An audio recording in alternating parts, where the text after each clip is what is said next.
Ladies and gentlemen, good evening.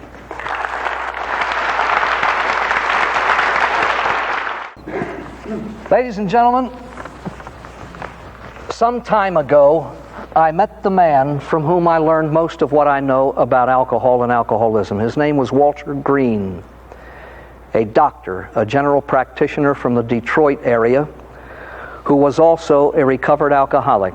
When he got well, he went back to the top of his profession, but he went back with this difference. He dedicated his life to alcoholic patients only, and he treated about 6,000 of them before he died. I submit for your consideration that he knew what he was talking about. He had the experiential knowledge of having been there himself. He had the loving clinical knowledge of his patients, and he had what I hope that you will be as impressed by as I was, a genius for simplicity and a marvelous grasp of the obvious. He was a genius in my book.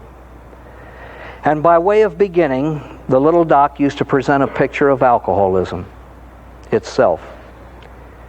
Alcoholism is one of the oldest diseases known. It's one of the most complex. We do not know what causes it. We know what causes drinking. We don't know what causes compulsive or alcoholic drinking. It's one of the most complete. It affects every single facet of the human being, body, mind, emotion, and soul.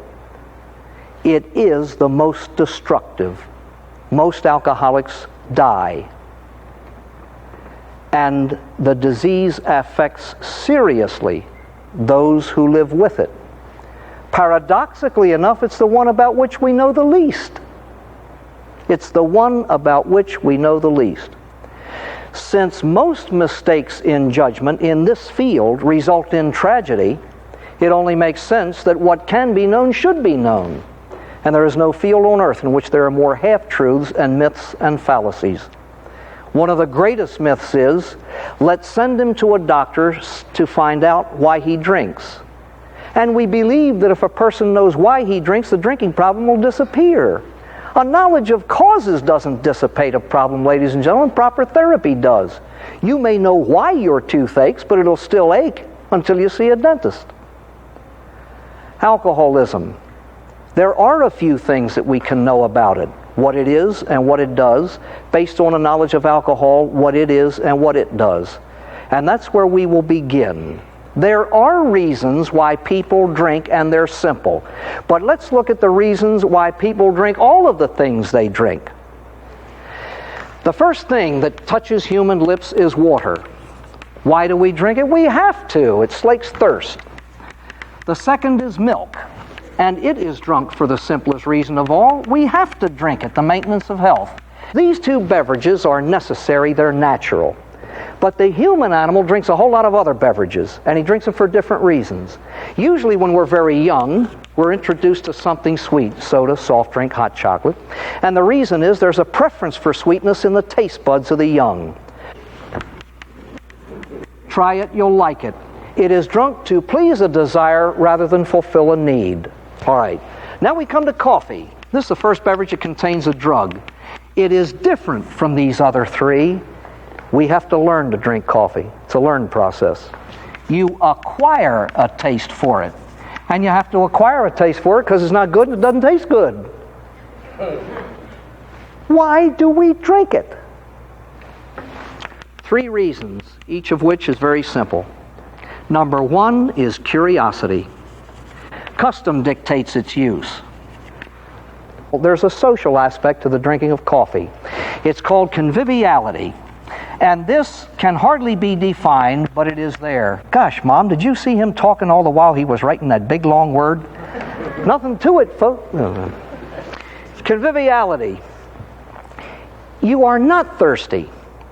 A sip of water takes care of your thirst, but it happens to be the coffee break. Everybody's having one, you have one too. There is a social aspect to the drinking of coffee.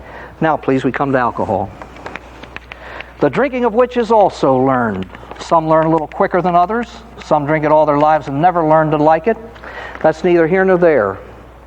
Alcohol has been drunk for centuries. Why? Ladies and gentlemen, the reasons are many, but they're terribly simple. Number 1 is curiosity. Alcohol is a big people drink. Even legally, we're forbidden to drink it until we reach a certain age.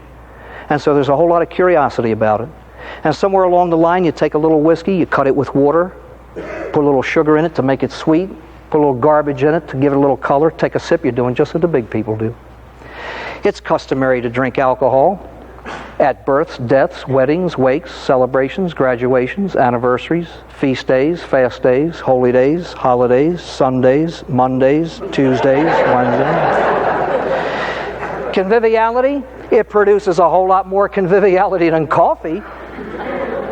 It's called the social lubricant. Some people are easy to take when you oil them. Escape.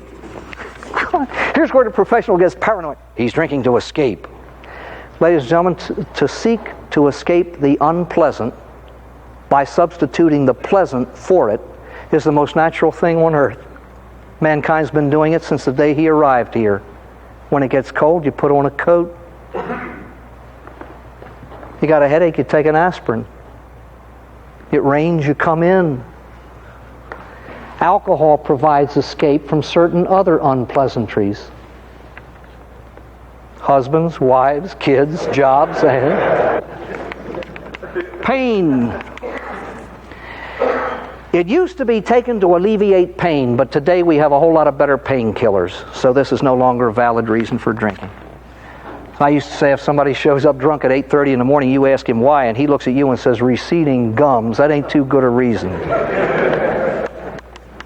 Here, ladies and gentlemen, is the main reason why everybody drinks beverage alcohol. One word: euphoria. You drink alcohol because it gives you a sense of well-being. Quite bluntly, you drink booze because it makes you feel good. And Lord, we've filled libraries with a whole lot of garbage trying to explain why people drink. My friends, it explains why you pay $2.50 for 3 ounces of martini instead of buying 8 bottles of root beer for the same price. 3 ounces versus what, 48, 72, 112 ounces? Doesn't make sense. Except one little old martini does what all the root beer in the world can't do. Makes you feel good.